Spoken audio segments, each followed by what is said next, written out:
देशभरात रामनवमीचा उत्सव हा मोठ्या उत्साहात साजरा केला जातोय। शिर्डीमधल्या साईनगरीमध्ये सुद्धा रामनवमीचा उत्साह पाहायला मिळतोय। या निमित्तानं विविध कार्यक्रमांचं आयोजन करण्यात आलेलं आहे आणि दर्शनासाठी भाविकांची मोठी गर्दी पाहायला मिळतेय। भाविकांचा मोठा जनसागर या ठिकाणी लोटलेला आहे। मनोज गाडेकर आमचे प्रतिनिधी आमच्या सोबत आहेत, अधिक माहिती जाणून घेणार आहोत। मनोज, कसं वातावरण अनुभवताय?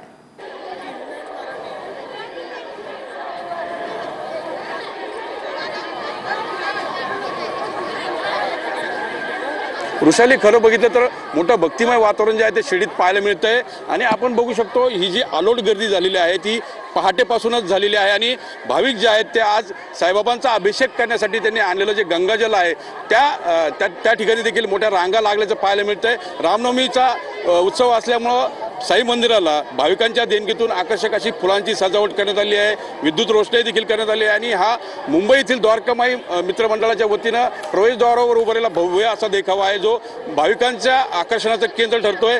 खरं तर अलोट गर्दी जी आहे ती पाहायला मिळते, अक्षरशः या ठिकाणी पाय ठेवायला देखील जागा नाही आणि भाविक जे आहेत ते साईबाबांचा जयघोष करताना प्रभू रामचंद्राचं देखील स्मरण करत आहे। आज खरं तर रामनवमी असल्यानं दुपारी 12 वाजता राम जन्माचं कीर्तन पार पडेल आणि त्यानंतर राम जन्माचं स्वागत होणार आहे।